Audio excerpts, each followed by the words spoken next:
C'est Kazan, j'espère que vous allez bien. Et ça y est, Couronne Stellaire est sortie.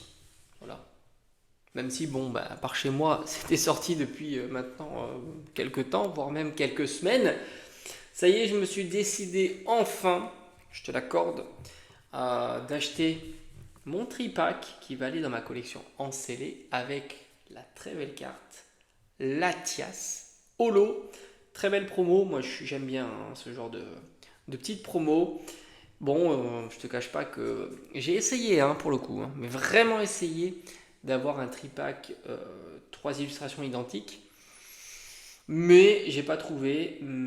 J'ai quand même un petit duo low class parce que je trouve que c'est le plus sympa avec Pyrobut en terracristallisation. Enfin, ils sont tous terracristallisés. Donc ça, c'est un tripack qui va aller dans ma collection en CD.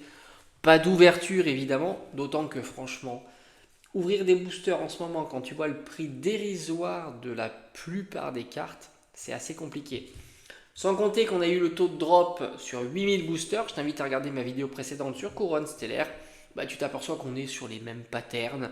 20% de chance d'avoir un hit supérieur à une simple X, 20% de chance. Et si tu mets les X avec, on est à 36% de chance d'avoir un hit. Donc au final, là c'est un truc qui vaut 17 euros. Franchement, pour 17 euros, même à l'heure actuelle, et on va parler un petit peu des prix des cartes, même à l'heure actuelle, tu peux déjà avoir des terra cristallisés full art. Et oui, oui, c'est assez fou. J'ai vu des low class terra cristallisés qui partent pour moins de 10 balles.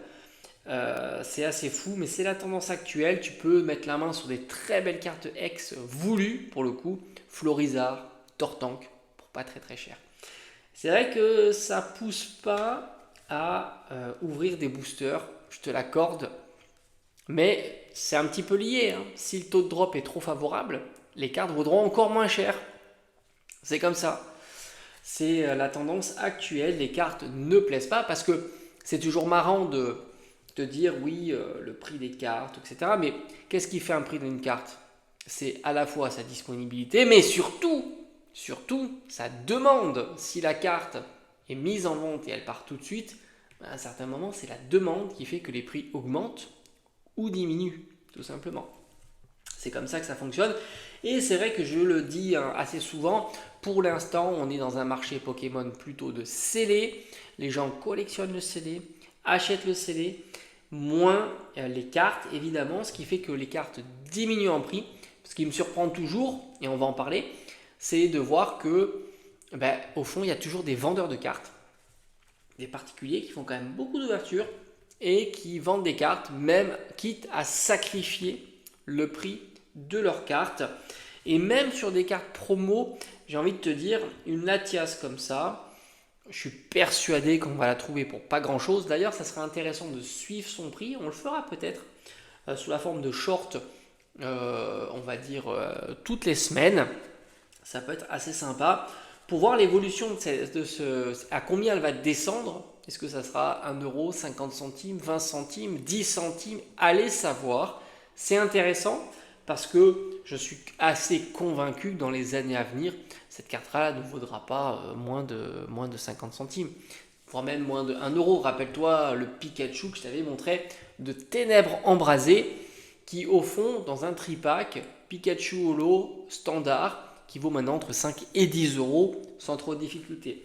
C'est ça le paradoxe. Pourquoi se séparer d'une carte qui vaut 3 fois rien pour récupérer 3 fois rien, alors que peut-être plus tard elle vaudra 10 fois le prix que tu peux en tirer maintenant. C'est un petit peu particulier.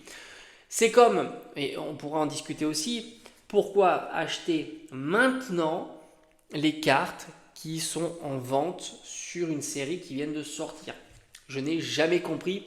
Ça me fait penser, rappelle-toi, à ces Black Gold de Destinée Radieuse, Eternatus V et VMAX, vendus à plus de 100 euros à la sortie, alors que c'est une carte maintenant qui vaut même pas les 15 euros. C'est vraiment très très particulier. Et on le sait, 99,9% du temps, tu ne te planteras pas à acheter les cartes plus tard. C'est vraiment très très très très rare quand une carte fait un phénomène inverse et repart à la hausse. C'est ultra rare. On a quelques exemples en tête évidemment. Le Magic Card par exemple, vendu une vingtaine d'euros, même chez les professionnels, puisque c'était une AR et elle s'est enflammée.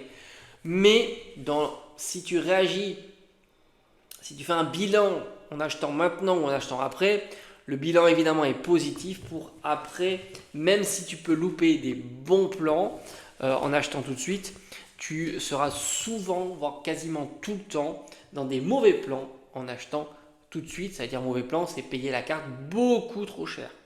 Beaucoup, beaucoup trop cher. C'est curieux, mais ça arrive. Les gens ont envie d'avoir les dernières alt qui viennent de sortir, les dernières full art qui viennent de sortir, quitte à le payer le prix fort. Pour moi, du point de vue de CD, un tripack, c'est tout bon. Un seul, ça me suffit. Sauf si, tu sais, tu as toujours la condition, sauf si je tombe sur un tripack, 3 illustrations identiques. Voilà. Alors même si c'est... non, j'ai été bête en fait. Tu sais que je viens de m'en apercevoir. Je crois que j'ai même pas regardé avec Forgelina. Je viens d'y penser. J'étais tellement focus sur 3 illustrations identiques avec la Tias que j'ai fait abstraction du fait qu'il y avait aussi l'autre carte promo. J'irai jeter un petit coup d'œil, je te cache pas, et puis si ça s'avère positif, je te manquerai pas de faire un petit short tout simplement. Mais je te cache pas que je préférais avoir la Tias quand même, parce que ça donne un cachet supplémentaire à ce genre d'item. Je sais que certains d'entre vous ont réussi à mettre la main sur un triple illustration. Eh ben, franchement, chapeau à vous, c'est toujours très sympa. Est-ce que je vire le prix? Est-ce que c'est un intérêt de laisser le prix? Non, pas spécialement, donc ça, il faut que je le vire. Alors maintenant, c'est vrai que qu'est-ce qu'on constate? Sans surprise, Terrapagos SR Terra cristallisé, c'est la carte la plus chère, 150, 160 euros.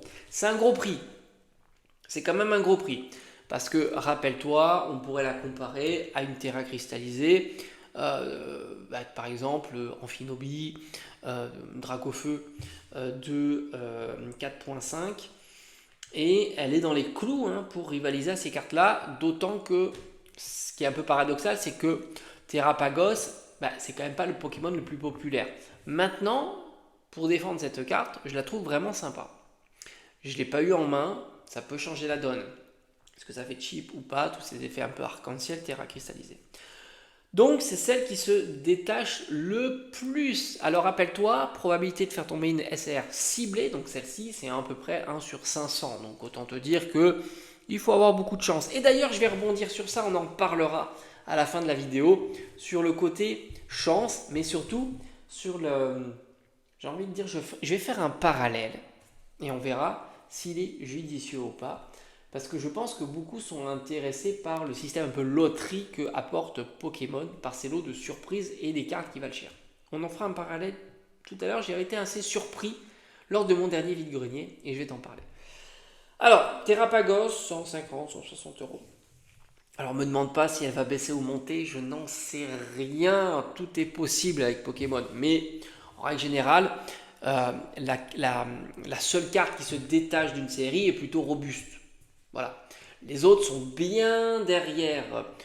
Pomorodoshi ou je ne sais quoi, enfin tu as compris, espèce de serpent à 3 têtes en forme avec un corps de pomme.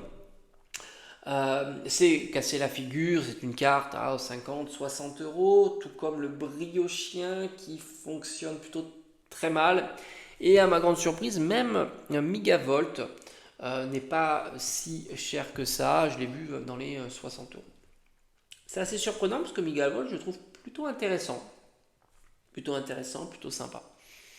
Les deux cartes dresseurs, je les trouve relativement chères pour ce qu'elles proposent, puisqu'il n'y a pas de Pokémon qui sont mis en avant.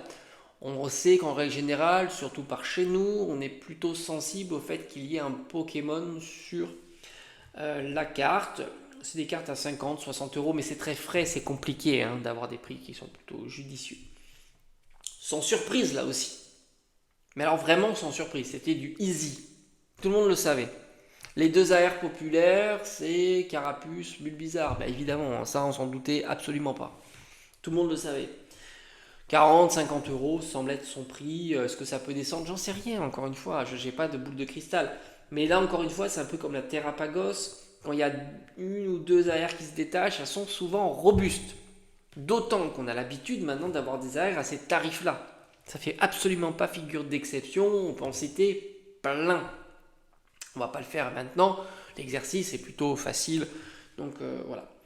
Donc on peut imaginer que son prix est là, bien ancré. Est-ce qu'elle peut monter? Oui, c'est possible aussi. Parce qu'on a vu des AR à 60, 70 euros, 80 euros, voire même 100 euros. Donc c'est possible. Mais il faut être raisonnable, 40, 50 euros, c'est déjà un bon prix. Et puis on savait aussi que le Zeraora allait valoir assez cher. On est aux alentours, je crois, d'une vingtaine d'euros. Ce qui est cohérent aussi. Je t'en avais un petit peu dit quand j'ai vu ce genre les cartes qui étaient proposées en AR. Et comme quoi l'expérience marche plutôt bien, même si on veut te faire croire le contraire. Pourquoi Zeraora se détache un petit peu des autres? Parce qu'on a toujours en tête de ce fameux Zeraora Alt de Reign de Glace. C'est un petit peu comme le Latios Latias avec Duo Choc. Il y a des choses qui marquent et qui nous donnent des supports sur certaines cartes. C'est comme ça que ça fonctionne. Un jour peut-être ça ne fonctionnera plus et on le saura. On le saura. Mais à l'heure actuelle, ça marche encore. Il y a évidemment tout un tas d'AR qui ne fonctionnent pas trop et qui vont continuer à diminuer, j'en doute absolument pas. Et on avait l'habitude de voir les foulards terra cristallisés ne pas fonctionner, et ça semble être le cas avec les pyrobutes, les low class et autres. Donc globalement, on est sur des choses plutôt classiques. Les prix vont continuer à diminuer pour certaines cartes, peut-être se stabiliser, voire même peut-être augmenter pour d'autres. Rien de très nouveau pour la série Couronne Stellaire. La seule, j'ai envie de dire, surprise que je peux encore avoir, c'est pourquoi acheter et pas attendre tant que les cartes s'installent tranquillement à leur prix, certainement, qu'on observera plus tard. Voilà. Taux de drop classique, là aussi on ne s'emballe pas, on ne s'enflamme pas. La différence, ce que j'en ai discuté, c'est que, étant donné qu'il y a moins d'AR, moins d'SAR, peut-être même moins de foulard ou moins de terra cristallisé, la rareté ciblée, c'est-à-dire que la carte ciblée tombe plus souvent, mais la rareté au global ne tombe pas plus souvent. C'est ce qu'on observe, attention, je ne fais que m'appuyer sur l'étude de TCG Player, on les remercie encore, toujours on les remercie, ils font un travail formidable sur 8000 boosters, si on extrapole évidemment les données anglaises avec les données françaises. Évidemment. Donc voilà, du point de vue sur cette série-là, rien de chose. Alors maintenant, je vais faire mon parallèle et ça m'a surpris. La dernière fois que j'ai fait un vide-grenier, j'ai vu un stand atypique. Un stand que je n'avais jamais vu auparavant sur les vide-greniers. Et j'en fais le parallèle sur tout ce qui est un peu box break, cette idée d'ouvrir des boosters pour essayer de faire tomber le Synchro-5 Graal, la carte vraiment à 3 chiffres, voire peut-être même 4 chiffres. Quitte à dépenser une certaine fortune sur ce genre d'ouverture. Et même sur des ouvertures standards à 5 ou 6 euros, où on va essayer d'ouvrir, ouvrir, accumuler ces boosters pour mettre la main sur la carte à 100 ou 200 euros. J'en fais le parallèle, c'est un stand qui proposait, c'est la première fois que je vois ça, je t'assure, où tu pouvais acheter des colis perdus, au poids évidemment, plus il est lourd et plus il est cher, et comme si c'était une science exacte, que le poids définissait le prix de l'article qu'il y avait à l'intérieur, évidemment que non. Mais tu voyais la popularité de ce stand, c'était juste dingue. Et pourtant, 99% du temps, tu n'avais absolument rien d'intéressant dans ton colis. J'en fais un parallèle parce qu'il y a un appétit sur le côté un petit peu loterie qu'il peut y avoir au travers de différents jeux, parce que c'est un jeu d'ouvrir des boosters, tout comme c'est un jeu d'acheter des colis mystères, avoir le frisson de mettre la main sur ce fameux iPhone perdu, ou alors cette carte Ectoplasma SR alternative ou Noctali. Moi je pense qu'il y a un appétit qui est très féroce et fort pour ce genre de jeu au final. Et ce qui fait que les box break fonctionnent très très très bien, même sur des séries catastrophiques, dont le taux est de 1 pour 2000 sur un Noctali alternatif, avec des prix à plus de 20 ou 30 euros, avec des prix de booster à plus de 20 ou 30 euros. Moi je pense qu'on est là, et ça touche tous les domaines. Tu vois, c'est pas propre à Pokémon, c'est ça qu'il faut comprendre. On n'est pas sur un phénomène Pokémon, mais un phénomène plus généralisé qui touche tout un tas de domaines et de personnes même multigénérationnel. Les colis perdus, faut voir la popularité de ce stand. Moi, j'ai été vraiment bluffé. Je me suis dit, franchement, c'est le stand à la mode. Voilà, tu reviens avec des colis perdus, tu mets une petite balance et hop, c'est parti, c'est tant du gramme et let's go. Franchement, c'était le stand qui marchait le plus. Vraiment. Mieux qu'un stand Pokémon qui vend des cartes ou des choses comme ça. Mieux. C'est assez fou. Voilà, donc moi je pense qu'on est dans une période là où les gens ont envie d'avoir du frisson, d'essayer de mettre la main sur des cartes à plusieurs centaines, quitte à dépenser 10 fois plus. C'est ça la morale de l'histoire, c'est que oui, de temps en temps, tu es, comme on dit, rentable, comme si on pouvait être rentable sur des ouvertures de Pokémon sur le long terme. Franchement, c'est compliqué d'être rentable. Donc il y a cet appétit qui est à double. Un sur le scellé qui t'assure une certaine stabilité, et là pour le coup une certaine rentabilité sur le long terme. Donc cet appétit-là est notable, c'est normal, on a deux branches, et puis celui de l'appétit, on va dire instinctif, tout de suite, instantané, d'ouvrir des boosters pour essayer de faire dropper la carte de dingo en te disant que je suis le premier à avoir mis la main sur cette fameuse Terrapagos SR alternative de folie qui coûte 200€. Enfin voilà. Moi en tous les cas je fais partie plutôt de ceux qui n'ouvrent plus trop parce que je trouve que c'est dépenser énormément d'argent ou alors jouer à la loterie, c'est-à-dire que moi et ma chance, et en règle générale moi et ma chance elle n'est pas exceptionnelle. Donc je préfère petit à petit construire petit à petit ma collection en scellé. Et puis ça c'est une valeur sûre. On ne perd entre guillemets pas d'argent à collectionner le scellé. On sait pertinemment que au pire il vaudra toujours le prix du scellé. Ici dans les 17€, tout simplement. Allez bref, sur ce, à bientôt.